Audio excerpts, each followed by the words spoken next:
Welcome to History Unveiled. Today, we're diving deep into one of America's most infamous and controversial stories, the Branch Davidians. In this video, we explore the origins, beliefs, evolution, and lasting legacy of the group behind the Waco siege. From its roots in early 20th century religious reform movements to its explosive confrontation with federal agents in 1993, we'll uncover how a small sect became the focus of national attention, and why its story still resonates today. The story of the Branch Davidians begins long before the tragic events of 1993. To truly understand this group, we must go back to the 1920s and 1930s, during a period of religious ferment in the United States. It all started with a man named Victor Houteff. Victor Houteff was a Bulgarian immigrant who settled in the US and became involved with the Seventh-day Adventist Church.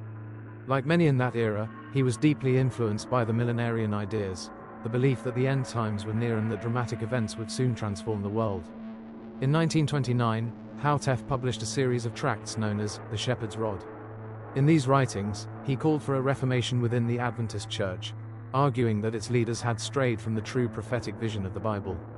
He predicted that a select group of 144,000 followers would play a critical role in ushering in the end times and restoring a pure, divinely guided community. Houteff's ideas, however, were not welcomed by the established Adventist leadership. In 1930, he and his followers were expelled from the church. But Houteff didn't let that stop him. In 1935, he established his headquarters near Waco, Texas, and formed a community that would later come to be known simply as the Davidians, a name derived from the biblical King David, symbolizing the hope of restoring a righteous kingdom. For over 2 decades, Houteff led his followers, developing a distinct religious identity based on his interpretations of biblical prophecy, particularly the apocalyptic visions found in the book of Revelation. His movement stressed the imminent return of Christ and a final judgment, a theme that would echo throughout the Davidian tradition. After Houteff's death in 1955, the movement split. One faction continued under the leadership of Houteff's wife, Florence. Florence Houteff became the leader of those who remained loyal to her husband's original message. She even declared an apocalyptic year of the kingdom, gathering hundreds of followers at the Mount Carmel Center, a compound located near Waco, to await what she believed was the dawning of a new era. Unfortunately, when the prophesied events failed to materialize on April 22, 1959, disillusionment set in. Florence eventually dissolved her following in 1962, selling much of the Mount Carmel property. It was during this turbulent time that a new leader would emerge, a man who would eventually change the course of this movement forever. Following the failure of Florence Houteff's prophecy, the movement entered a phase of splintering and reorganization. Among those who stepped forward was Benjamin Roden, a devoted follower who believed he had received a fresh message from God. Roden's interpretation built on Houteff's teachings, and he soon took control of the remaining property. In 1962, Benjamin Roden acquired the small portion of land that would become the renewed Mount Carmel Center. Roden introduced a key change to the group's identity. He began signing his letters and messages as the Branch, symbolizing a new phase in biblical prophecy. Those who embraced his teachings came to be known as the Branch Davidians, a name that would become inextricably linked with the group in the public eye. Under Benjamin Roden's leadership, the Branch Davidians continued to emphasize millenarian themes. They believed that biblical prophecies were unfolding before their eyes, and that they were chosen to play a central role in the coming divine transformation.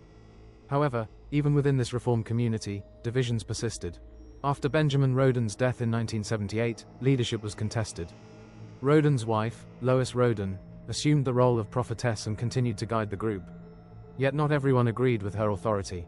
A power struggle ensued between those loyal to Lois and those who supported her son, George Roden. This internal conflict sowed further seeds of division among the followers. It was amid this atmosphere of tension that a young man named Vernon Howell arrived on the scene. Howell, who would later change his name to David Koresh, was drawn to the Branch Davidians by their apocalyptic promises. At the time, he was a troubled youth with a deep obsession for the Bible and its prophetic literature. Despite the group's internal strife, many members saw in Howell a charismatic energy that resonated with their own millenarian hopes. By the early 1980s, Vernon Howell had become a regular at the Mount Carmel Center. His knowledge of biblical prophecy, combined with his intense personality, allowed him to gain a significant following. In a dramatic twist, Howell gradually usurped the leadership of the group. Over time, he rebranded himself and his followers. In 1990, he legally changed his name to David Koresh. But why the name change? Koresh is the Hebrew version of the name Cyrus. In the Bible, Cyrus the Great is portrayed as an instrument of God, a non-Israelite who was chosen to fulfill a divine plan. By adopting the name David Koresh, he was making a bold claim that he, too, was divinely appointed, a prophetic figure tasked with bringing about the end times. Koresh's teachings marked a dramatic departure from earlier Davidian doctrines.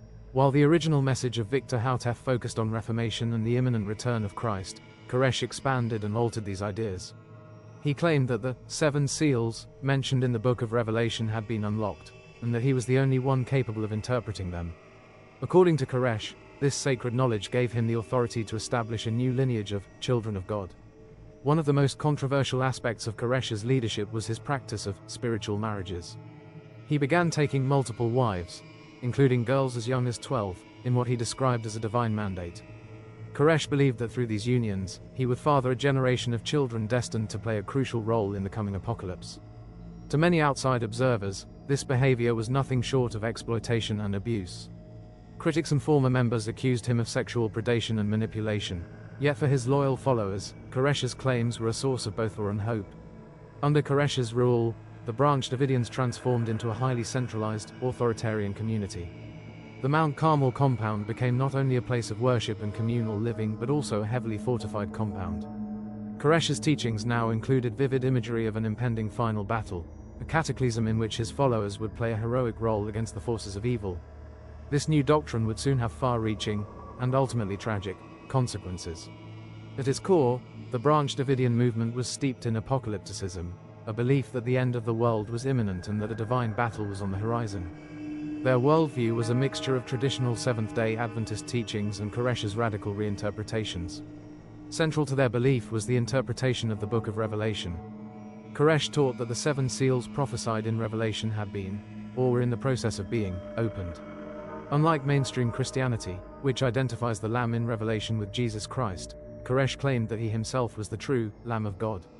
In his view, his unique insight into the scriptures allowed him to interpret these seals and, in doing so, reveal God's ultimate plan for humanity.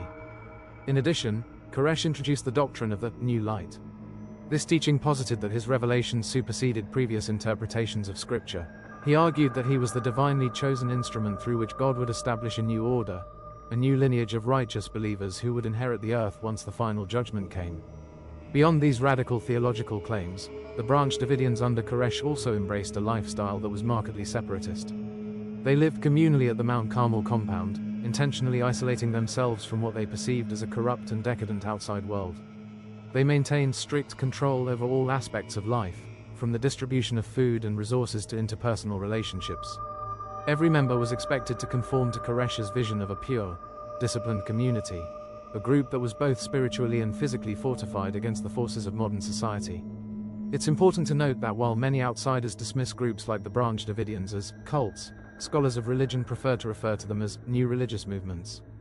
Their beliefs, though unorthodox and even extreme to some, emerged from a long tradition of millenarian thought that has recurred throughout human history. By the early 1990s, the transformation of the Branch Davidians under David Koresh was complete. The Mount Carmel compound had become a self-contained world, a fortress where Koresh's apocalyptic vision was being put into practice. Central to this preparation was the stockpiling of weapons and ammunition. Koresh and his followers believed that the end times would not be a peaceful transition but rather a violent clash between the forces of God and the enemies of his chosen people. To prepare for this final battle, they accumulated a large cache of firearms, grenades, and even improvised explosive devices. They participated in gun shows and other arms transactions to fund their operations and to bolster their defenses. However, this extensive armament did not go unnoticed. Local law enforcement and federal agencies became increasingly concerned about the group's activities. In the eyes of the Bureau of Alcohol, Tobacco, and Firearms, the ATF, the stockpiling of illegal weapons posed a clear threat. Combined with accusations of child abuse and other charges leveled against Koresh, the situation became a tinderbox waiting to ignite. In early 1993, the ATF obtained a search warrant for the Mount Carmel compound, suspecting violations of firearms laws and other criminal activities. The stage was set for an escalation that would eventually culminate in one of the most infamous standoffs in American history.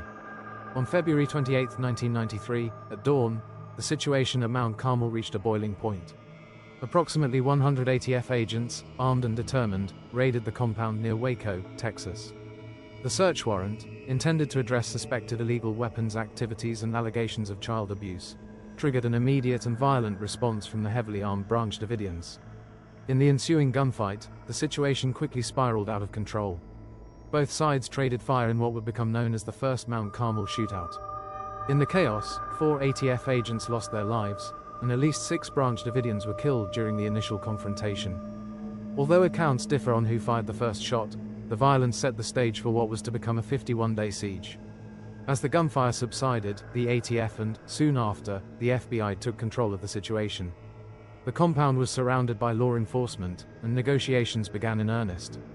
For the Branch Davidians inside, the arrival of federal agents was seen not only as an assault on their property but as the fulfillment of a cosmic battle, a clash between divine forces and earthly oppression. During the first days of the siege, the FBI managed to secure the release of several children, who were taken into protective custody by state authorities. However, the majority of the adults remained inside the compound, clinging to their apocalyptic beliefs and to Koresh's assurances that deliverance was at hand. Throughout the siege, negotiations between the FBI and Koresh's inner circle took place via telephone. The federal negotiators tried to persuade Koresh to surrender peacefully, but the leader remained steadfast, insisting that he was following a divine plan.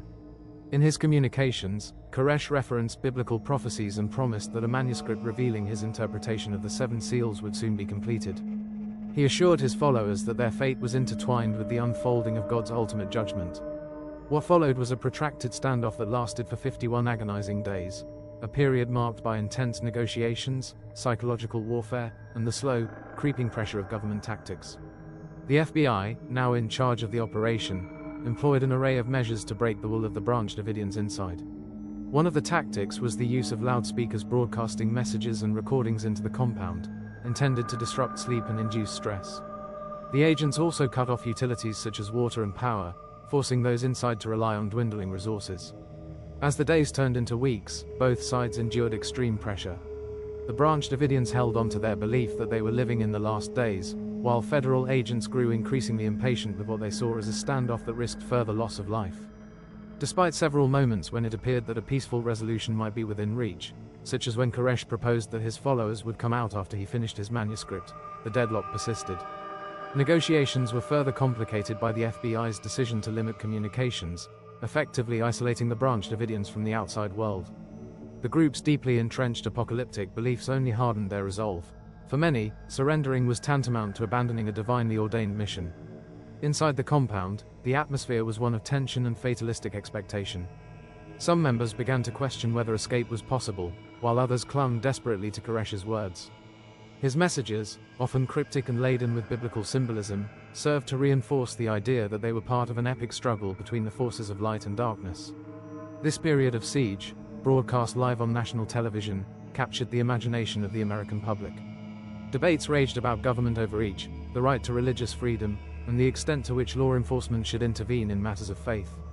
In many ways, the Waco siege became a flashpoint, a symbol for the deep mistrust that many Americans harbored toward federal authority. After weeks of stalemate, on April 19, 1993, the federal government decided that the siege must end. In a final, desperate bid to force the Branch Davidians out of the compound, the FBI initiated a massive assault. Using armored combat engineering vehicles, tanks equipped with tear gas launchers, the agents breached the compound's defenses. The plan was to gradually flood the interior with CS gas, a chemical agent intended to incapacitate without causing permanent harm.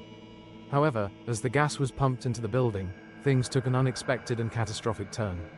At some point during the assault, flames began to spread rapidly throughout the compound. The exact cause of the fire remains a subject of controversy and debate. Federal officials maintained that the Branch Davidians themselves had started the fire, either intentionally, as a means of avoiding capture, or accidentally, due to the volatile mix of chemicals and the use of pyrotechnic gas canisters. Survivors, on the other hand, claim that the fire was a direct result of the government's heavy-handed tactics. What is indisputable is the scale of the tragedy. By the time the blaze subsided, 76 people had perished inside the compound. The victims included men, women, and children, many of whom were trapped in the inferno with no chance of escape. David Koresh himself was found dead among the ruins. The horrifying images of the burning compound were broadcast around the world, igniting fierce debates. Critics of the government's handling of the siege argued that the use of overwhelming force had been disproportionate and that the fire might have been preventable.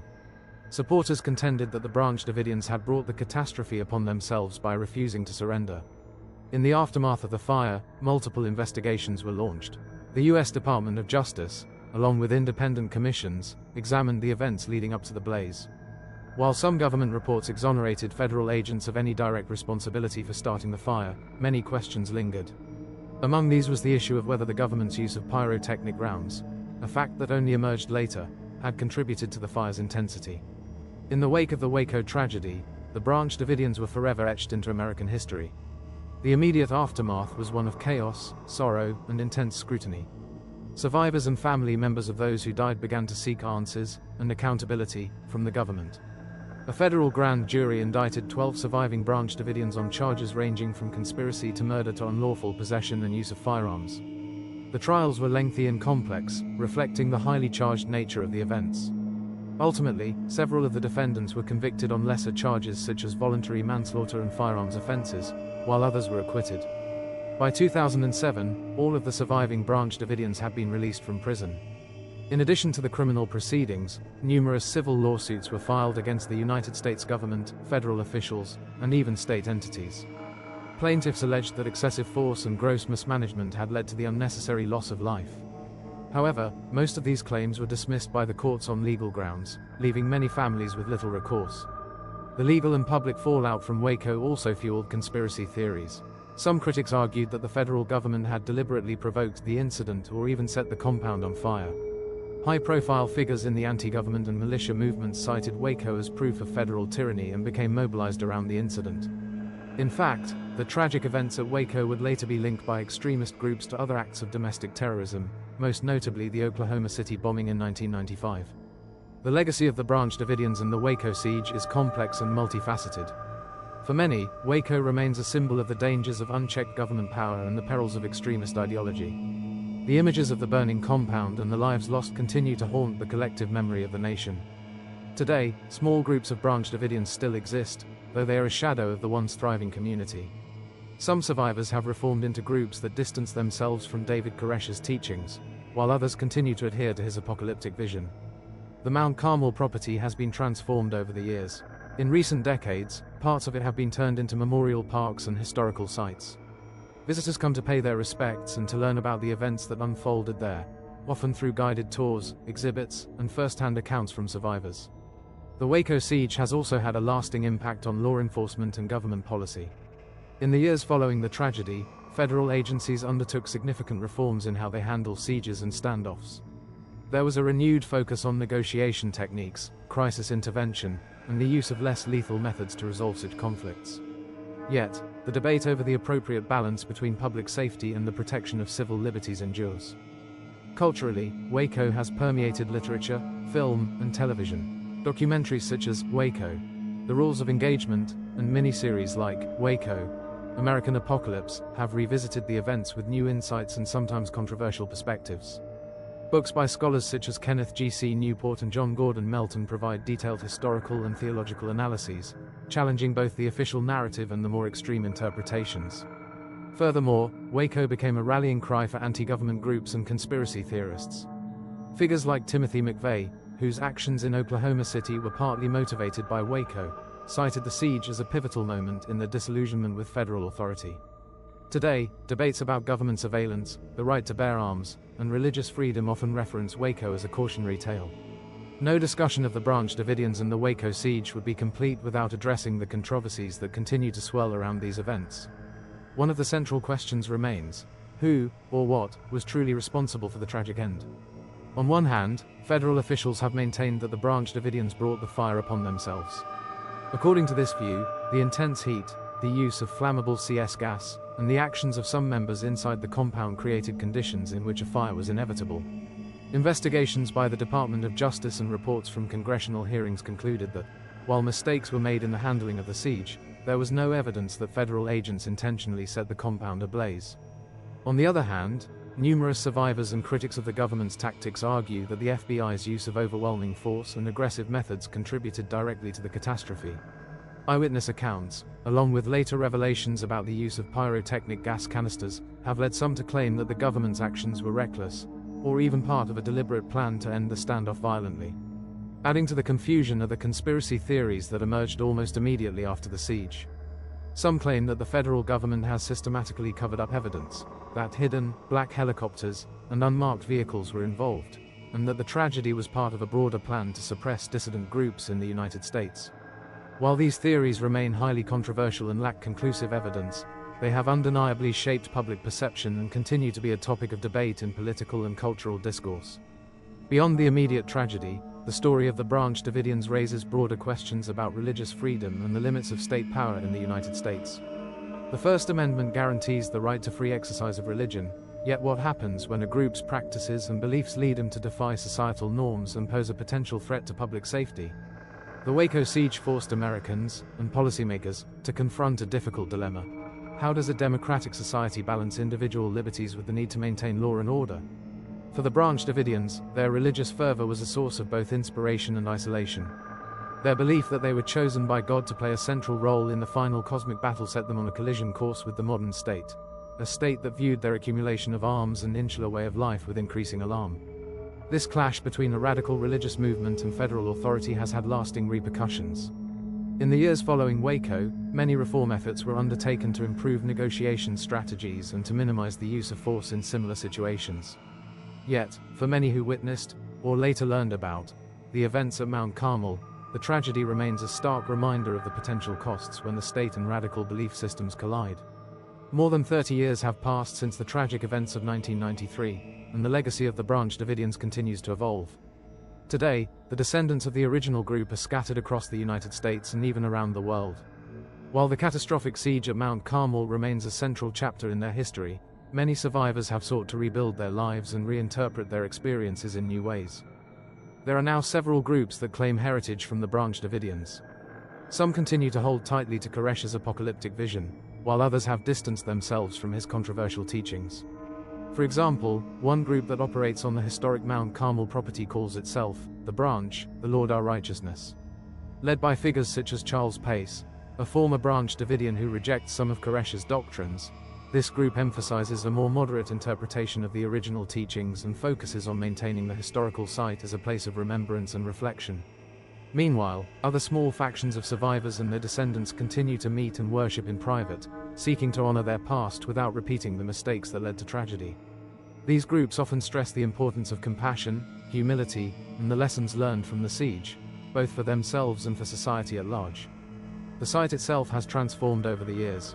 What was once a heavily fortified compound has become a place of pilgrimage for those seeking to understand the complexities of religious extremism, government intervention, and the human cost of conflict.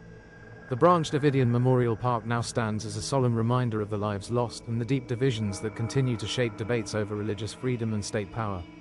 The saga of the Branch Davidians is not just a story of a small religious sect gone awry. It's a microcosm of larger questions that still haunt our society. What happens when a community is so isolated in its beliefs that it loses touch with the broader society? How should the state respond when religious fervor transforms into a potentially violent, self-fulfilling prophecy? And where do we draw the line between protecting individual freedoms and ensuring public safety? These questions were at the heart of the debates that followed the Waco siege.